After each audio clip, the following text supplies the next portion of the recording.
girls with their nails done now.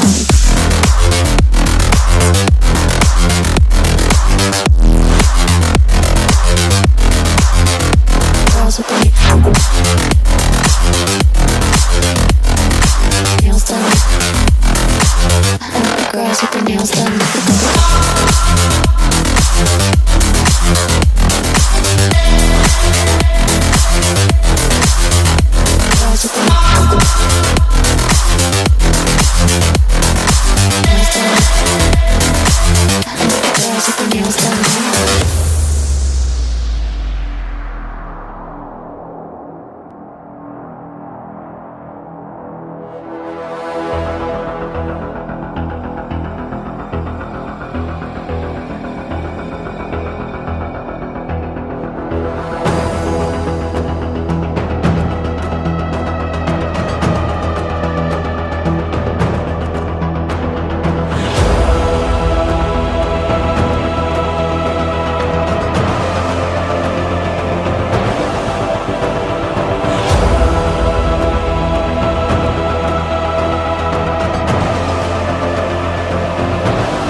Girls with their nails done. Girls with their nails done now.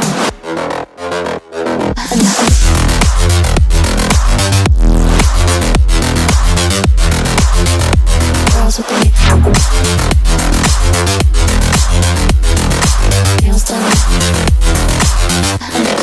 their nails done. I like the girls with their nails done.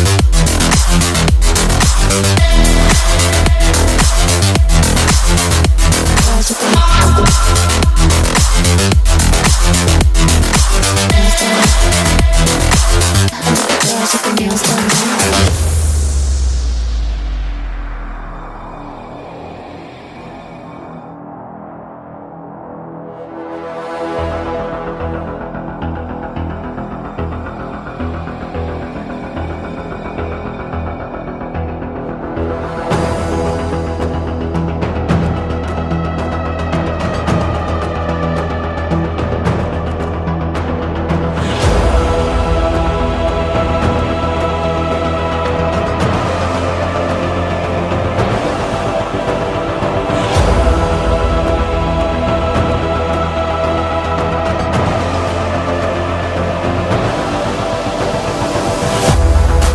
now.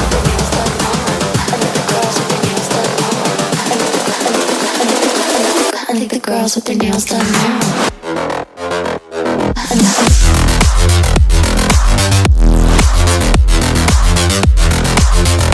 Girls with their nails done. I like the girls with their nails done.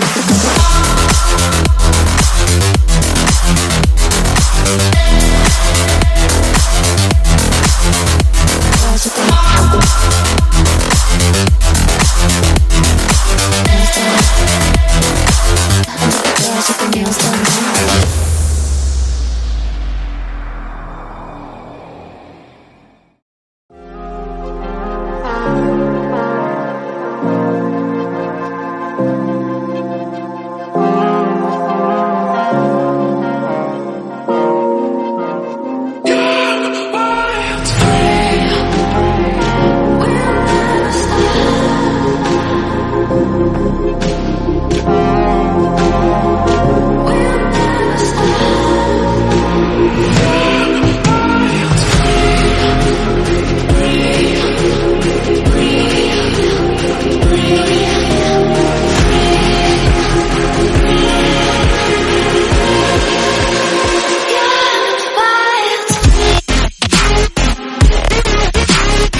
Welcome to the sex farm. I'm just kidding, it's the Sextuple animal farm. However, there was a lot of sex here. So I went ahead and filled all of the animal pens up, and you can probably tell I'm getting about 1 FPS right now. This is the rainbow sheep farm. There's all 16 colors and it's a real disco party.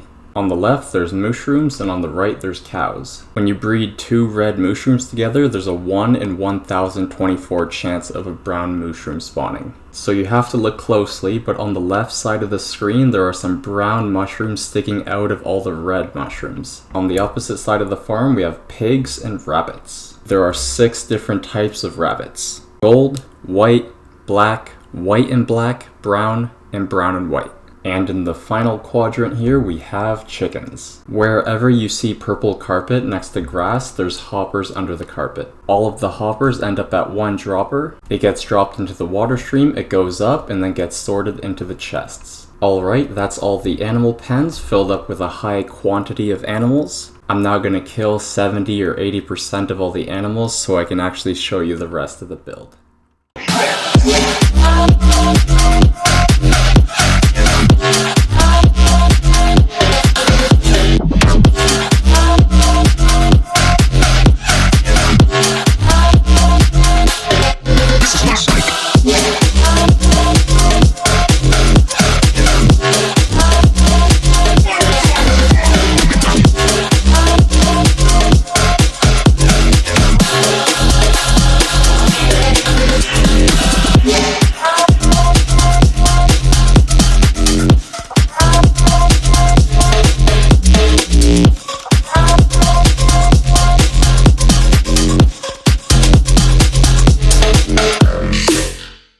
As you can see, I'm no longer on 1 FPS, and the server is back up to 20 TPS. I cleared out almost all the red mooshrooms to make room for brown and red mooshrooms. When it came to getting the breeding materials for each quadrant, for the mooshrooms and cows you need wheat, so I got wheat from the most satisfying wheat farm. The same goes for the rainbow sheep, you need wheat, and I got it from the most satisfying wheat farm as well. And yes, don't worry, I replanted the entire farm. When it comes to breeding pigs, you can use carrots, potatoes, or beetroot. For rabbits, you can use carrots, golden carrots, or dandelions. Just to make it more simple, I'm only using carrots. And I don't have a proper carrot farm, I only have 1 small 8x8 carrot farm at home base. So I set up 2 platforms here, and I just used bone meal, which I have an infinite amount of, and I bone mealed the carrots and got all the carrots I needed to breed the rabbits and pigs. When it comes to breeding chickens, you can use wheat seeds, beetroot seeds, melon seeds, or pumpkin seeds. When I harvested the most satisfying wheat farm, I got about 10 times the amount of seeds compared to wheat, so there is no shortage here. And like I showed earlier, there's an egg collection system, and this is completely full with eggs, and if you don't want to use seeds, you can just throw eggs at the ground and chickens can spawn. And when you're trying to get chickens by throwing eggs, there is a 1/8 chance for 1 chicken to spawn, 1/256 chance for 4 chickens to spawn from 1 egg, and if you're extremely lucky, you can get 64 chickens to spawn from 16 eggs. However, that's a 1 in 4096 chance. Back over here at the rainbow sheep, just past the wheat chests, you got some extra rainbow dyes and shears. When you breed 2 sheep, like a yellow and a red, you'll get an orange baby sheep. That's because naturally red and yellow can be crafted together to get orange. However, if you did like orange and light blue, it'll be either orange or light blue, and see, we got an orange baby sheep.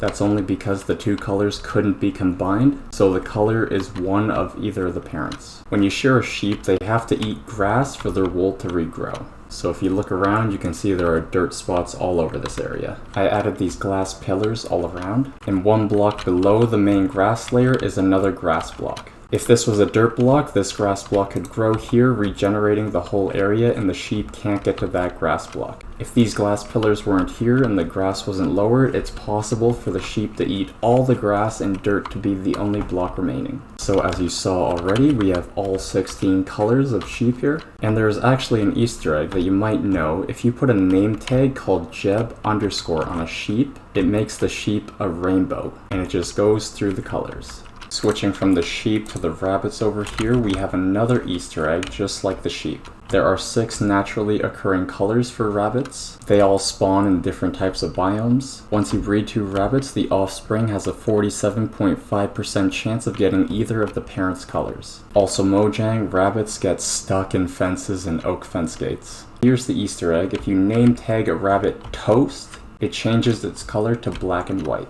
There is another black and white rabbit, however it does look a bit different. Right beside the rabbits there are pigs, and pigs are very simple. Just give them some carrots and you'll get more pigs. I also figured I could use the new mud block here because pigs like to roll around in mud. Next to the pigs are the chickens. So you didn't get to see the actual clip of all the chickens being killed, and here's why. In the past, I had 2 main friends that I played Minecraft with. One was named A.S.A.P and the other was named Dizcover. In the earlier days of Minecraftia, I made a tribute to A.S.A.P video. I was gathering wood for a build and I realized I needed a lot of logs. A.S.A.P was the type of guy to always be chopping down a forest. So I got some background music that was very much his taste, and I made a whole video about chopping trees just for him. I always wanted to do one for Dizcover, but I didn't know what to do exactly. I made a joke to my friend Julian on Discord. I sent him a picture of a bunch of chickens and I said, "Dizcover, where are you?" And that's when it clicked. Dizcover's skin was a chicken skin. Now we've had some PvP fights back in the day just for fun and I never beat him. So I figured I'd take it out on his family members. The tribute video to Dizcover will be up tomorrow. Now moving on to the cows. Cows are very simple, just like pigs, except you can milk them and get a milk bucket. If you drink a milk bucket, it'll get rid of all your potion effects, even the negative ones. So if you're raiding an ocean monument for the first time, get a lot of milk buckets so you don't get mining fatigue 3.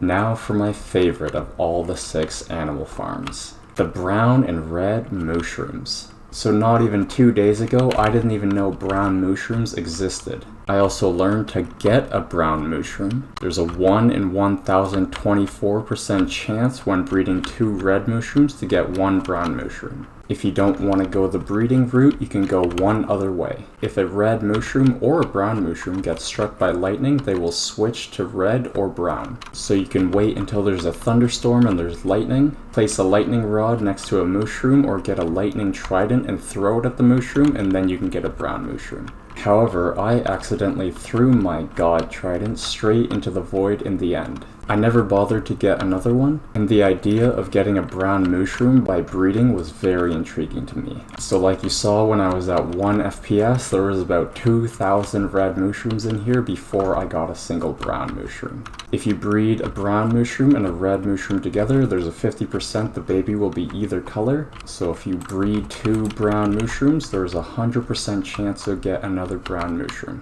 So once you get one, the hard part's over. Just like normal cows, you can milk mushrooms, either color. There is an extra feature though. If you take a bowl and right-click a red mushroom, you get mushroom stew. If you do that to a brown mushroom, you get the same thing. There is one extra aspect for the brown mushrooms though. If you feed one of 11 small flowers like a dandelion and then right-click with a bowl, you get a suspicious stew. And one other thing that makes these animals my favorite out of the 6, if you use shears on brown or red mushrooms, the mushroom will explode into a normal cow, dropping 5 mushrooms. The mushrooms will be red if it's a red mushroom and brown if a brown mushroom. And to finish off, every baby animal that is spawned takes 20 minutes to grow to an adult. The parents, however, have a 5-minute breeding cooldown. So when I was breeding the mushrooms, I would be going in a circle, and by the time I got back to the mushrooms, 5 minutes went by and I could breed them again. Now the reason I started building this whole thing was because I wanted cows. I like using item frames, and you need leather to make those, and leather was always scarce in my storage room. I've also been living on cooked fish for the last 4 months or however long I've been playing on Minecraftia. I placed all the mob drops that I got from all the animals in these chests here, and I'll show you those in a minute. After using looting 3 and fire aspect 2 on all the cows and mushrooms, because both the mushrooms and cows both dropped cooked beef, and I got a lot of cooked beef. I am finally going to throw away all of my cooked fish. So this is the new animal farm. I'm going to show you my old previous animal farm. Here's my original animal pen. I only have a few cows and sheep. There was actually a time when an Enderman placed a block in here and all the sheep got out. It would take about 4 or 5 Endermen working together to build a dirt staircase. So if you want to get into the pen, it's very easy, you just jump over the fence. And normally I just use a firework to get out, but if you don't have those, just walk through the fence gate, close it, go up the ladders, and you're good. Off camera, I added an AFK room to the center of each animal pen. So if you want to lower your render distance and only focus on sheep, not getting any lag from any of the other animals, you can do that. So wherever you see those single magenta and pink pieces of carpet, there is a sea lantern underneath. This entire area is completely lit up like a Christmas tree. I've AFK'd in the center overnight and no hostile mobs have ever spawned. There are 4 roads that break off from the center, and this road will take you out of the farm. The other roads are just to access the other animal pens. Right as you're walking up, I put a message board on 2 sides, I put a sign down, and my friend Julian put a sign down. He came on for a few minutes, I showed him around, and I asked him for a signature.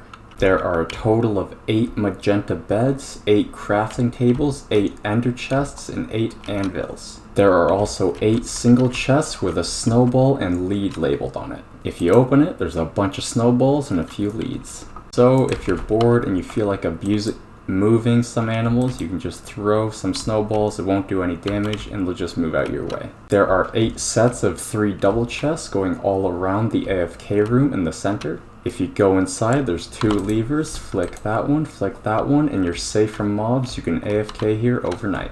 The 8 sets of 3 double chests are labeled with signs what's in the chests. So this one's cows, this one's chickens, this one's pigs, this one's rabbits, this one's sheep, and this one's mushrooms. Here are the drops that I got. Here are the cows. It's also thunderstorming right now, so if this place didn't have a roof and lightning struck right in here, if it hit a mushroom, they would switch colors. The chickens have 2 sets of chests, but they only filled up these 3. Here are the pig drops, just 1 double chest. Here are the rabbit drops. The sheep also have 2 sets of chests, and they only filled up these ones. You have seen all of the animal pens, the AFK room, all the extra storage here, the message board. Time to go to the actual decorative aspect of this build. When I first started designing this build, I was building a golden quadruple animal farm. I ended up deciding I'd like to add 2 more animals, and I turned it into a sextuple animal farm. I had to take the opportunity and change it from gold to sexy pink colors. There's lots of magenta, pink, purple carpet. There's amethyst, sea lanterns with oak trap doors, magenta terracotta, black terracotta, pink terracotta. And there are sets of ladders all around this place to get to the second viewing platform. Just climb a ladder right here, and if you want to look over into one of the animal pens, you can. Facing the other way, there are black, magenta, and pink windows going all around on every floor. Part of this build ended up being in a snow biome. Partially snowed in some of the pens and on some of the viewing platforms. I went around with a shovel and cleared out all the snow. The only place where there's snow is outside the build. And hey, if you're gonna build in a snowy biome, there's a good reason to build a roof. Alright, that's everything for the interior. Now for the exterior. There's a new magenta and pink terracotta road that connects the farm up to the rest of the base. Here's the end of the road where it connects up to the mind-blown statue. The farm is located near the Christmas tree, the infinite fire, and the mycelium farm. Outside each of the windows, there's a smooth stone platform that wraps all the way around the build. On each smooth stone block, there is either a redstone torch or a soul torch. I figured I could use red and blue to make purple to match the sexy colors. There is a big black, magenta, and pink glass roof. There is black terracotta with redstone and soul torches that go up and down appropriate areas of the roof. The pattern of the glass is to go black, magenta, pink, black, magenta, pink, and repeat. Whenever any of the colors connect up to the black terracotta and they switch from going diagonal to straight, it connects up perfectly. You may have to pause the video, but you get a better view here. The roof is a star shape with 8 points. After some point, the points transition into a pyramid that goes all the way to the top. There's just a little design up here with amethyst blocks. I think it looks pretty cool. And also just like below, on top of that black terracotta, on top of this black terracotta are more torches. Here are the areas where the build goes into a snow biome. I AFK'd and every single spot that could be filled with snow got filled with snow. The snow does cause darkness, however it's so well lit up in there that no mobs will spawn. Nearby torches melt some of the snow, and if I wanted to, I could place normal torches all over this area, getting rid of all the snow, removing the darkness. However, I kinda like the look with the snow. I think it makes it look more unique. Now that's all for the top of the build, now for the foundation. Keeping with the theme of the road, it's magenta and pink terracotta going all around. There are smooth stone pillars with alternating water and lava currents going all around. I also tried to copy the idea with the torches. Water is blue, lava is orangey red. Kinda works. At the bottom, wherever lava or water flows, there is smooth stone holding it in place so it doesn't make a big mess. There are 8 AFK rooms going all around the foundation, and here's a view of the farm from behind. So it's just becoming nighttime, you're gonna be able to see how the lava lights up the foundation. All the other foundations I do, they are pitch black. This area right next to the farm is where I was staying organized. I lit up the area so mobs wouldn't attack me at night. I had a jump boost 2 beacon, a personal AFK room, bed, water sources, crafting table, ender chest, anvil, extra storage, and these chests here were to hold shulker boxes that had bulk amount of blocks. So I used a lot of pink terracotta, so for example, I placed a shulker here, placed the rest of the pink terracotta shulkers in here, and I'd stay organized. This area here is where I placed all the extra single shulker boxes. And I didn't know I was going to have to do this, but I built a nether portal here. For example, I had to go to the mushroom island to get mushrooms, I had to move them by boat, or I had to go to a desert to get golden bunnies, so I set up a new portal here just for that. Now that's everything, but I would like to add one more thing before ending off the video. When it comes time to end a build, I have to bring back all the leftover items and put them back into the storage room. I had so many leftover items that I filled all of my auto sorting chests. So when I put any items in here, they get sorted automatically into the rest of the storage room. Now that's everything. The block of the day for this episode is going to be an amethyst block. Place it down, place a ladder on the back. That's episode 58. Don't forget to hit that sexy dislike button. I've been waiting for this moment forever.